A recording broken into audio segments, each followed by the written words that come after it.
and then you're off kilter, and it's like you're not pivoting from a plan. Like you didn't have a plan.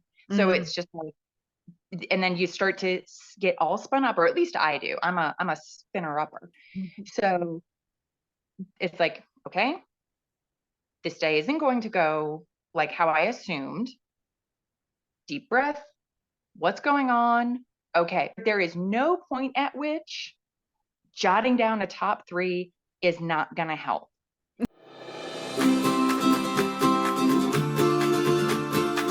Welcome to the Simplified Organization Podcast, 15-minute conversations with real moms about managing our homes and family life cheerfully to the glory of God. We can actually enjoy housework and love being homemakers when we focus on truth and work with gratitude. I'm Mystie Winckler, homeschool mom of 5 with 2 graduates, and author of the book Simplified Organization, Learn to Love What Must Be Done. I write a podcast at Simply Convivial, and I run Convivial Circle, a community helping women to excel at homemaking and do life cheerfully. And today I'm joined by one of our members inside Convivial Circle, Trisha Leger. She's actually a repeat guest on the podcast, so it's so good to have you again. Trisha is a Catholic wife and mother making a home and building a domestic church in Southern Arizona. So thank you, Trisha. Yes, thank you for having me.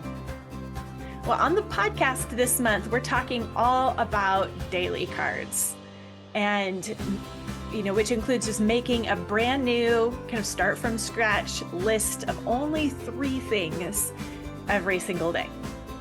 So was this something that you jumped right into, or were you skeptical?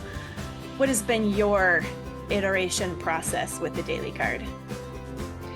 I was definitely skeptical because, like, how can you possibly manage life only doing 3 things? Mm-hmm. Like, there's no way this could work.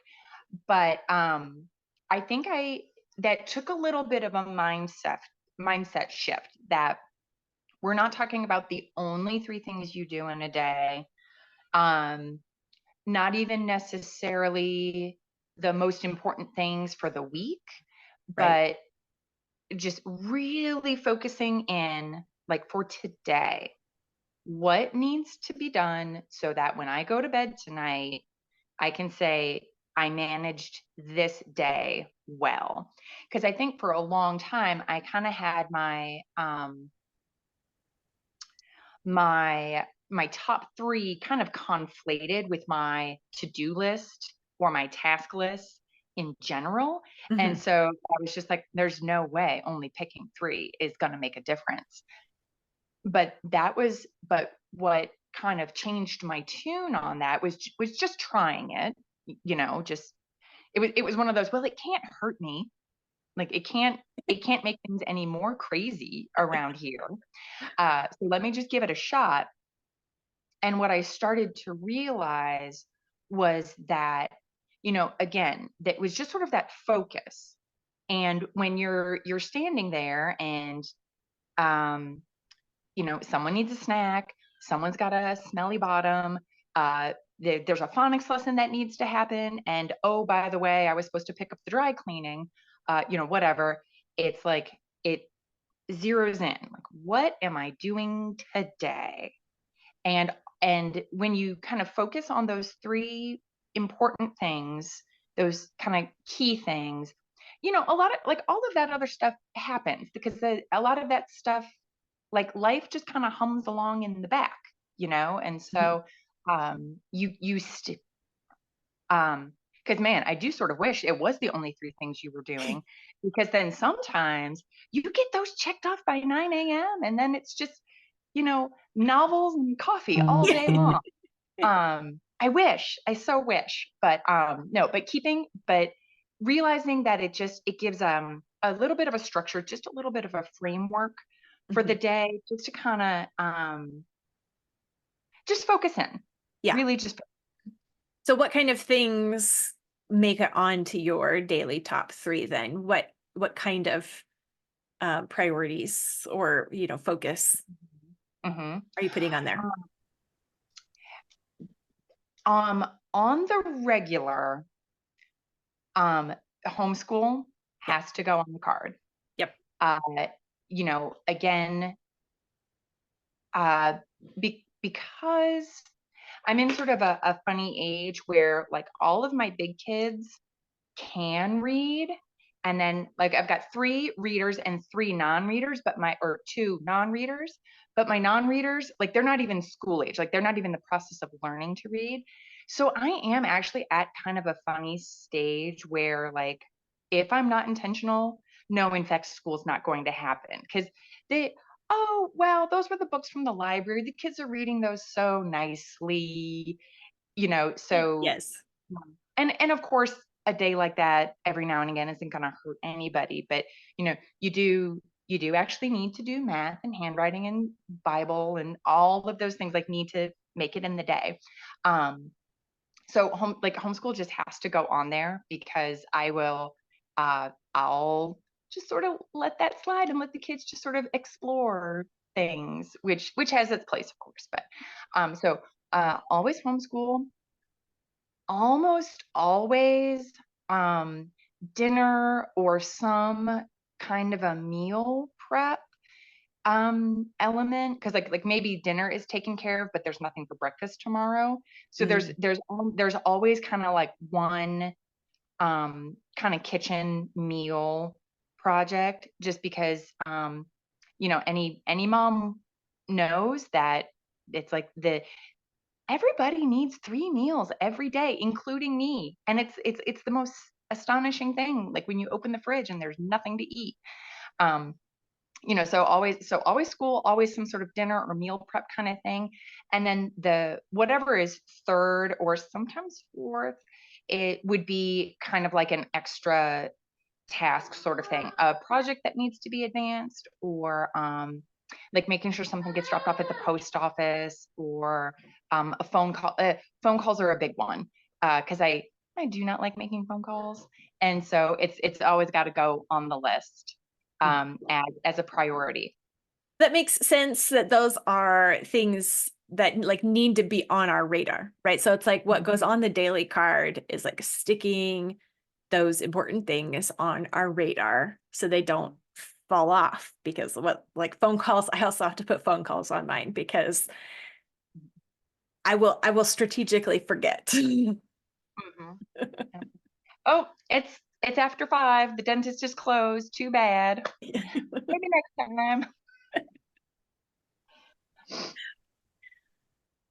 Well, a couple of months ago, you finished Simplified Organization Community Coaching, our kind of signature program through the 3 courses: Organize Your Attitude, Streamline Your Homemaking, and Work Your Plan. And I just loved this bit from your final assessment. One of the questions on there is, what was your win that has stuck the most? And you wrote, take a look at the situation, make a reasonable guess, and just start. It's actually a pretty novel idea to me that as my family grows and changes, the systems I had in place don't work anymore. And the answer isn't always as simple as just double the recipe or just run another load of laundry. I won't find an answer just sitting there wondering where all the groceries or underpants went. Like, oh yeah, Yeah, I have done that. Like, that's it. I just don't know how this could have happened. Shocked. I am shocked and appalled. I just don't know.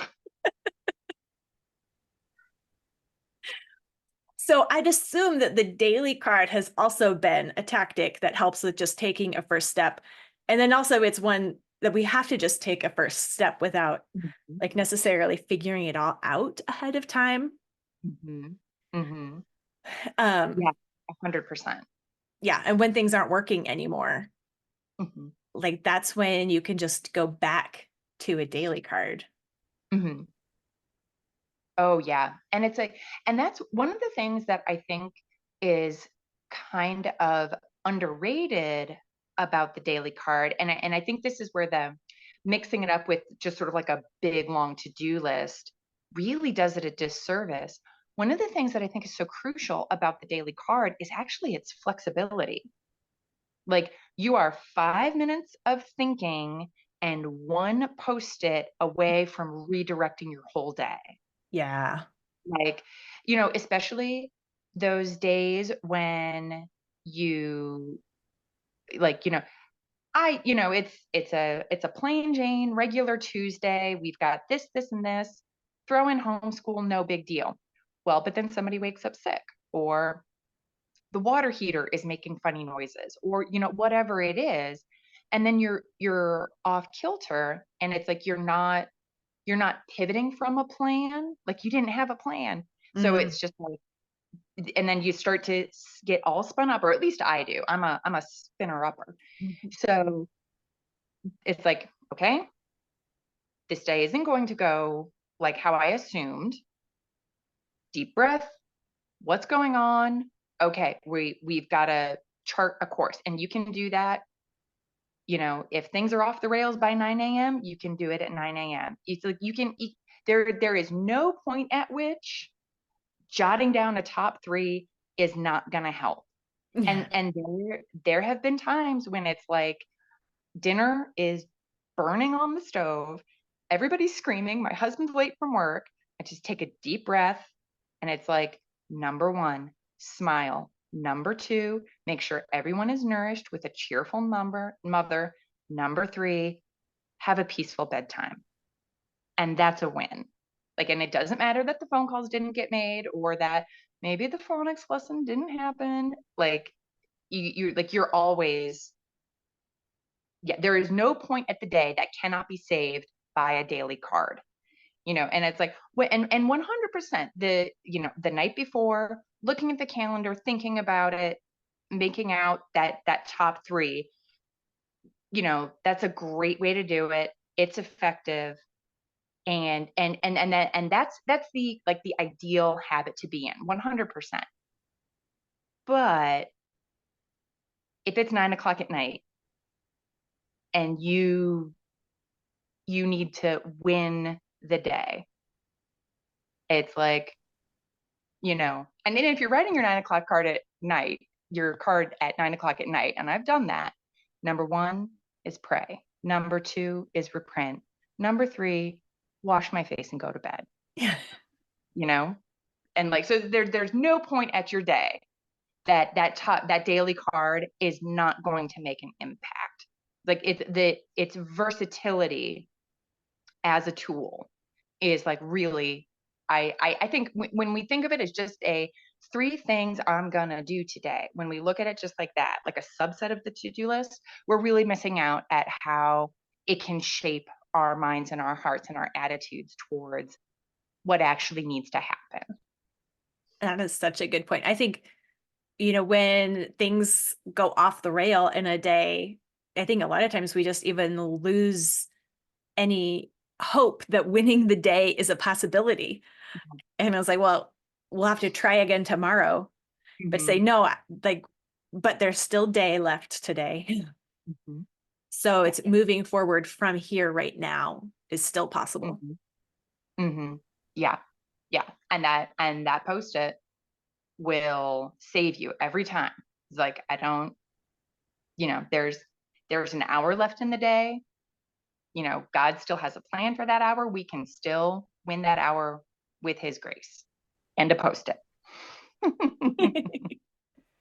You can get more done by focusing on less, as long as the less that you're focusing on is what matters. When you get the big rocks of your day in first, those small pebbles fit in better and snugger. A daily card is a simple, cheap, and effective tool to help us focus on doing the right things and getting moving with our day. So, check out my free guide that will help you jumpstart this practice in your own life. You can find the link to the download in the description below, or go to simplyconvivial.com/dailycard, all one word, simplyconvivial.com/dailycard, to get your free one-page printable guide so you can get started with the daily card practice yourself. And don't miss the next interview with Karen Head and how a daily card helped her to adapt to changes and challenges in her life. You'll find that interview right here.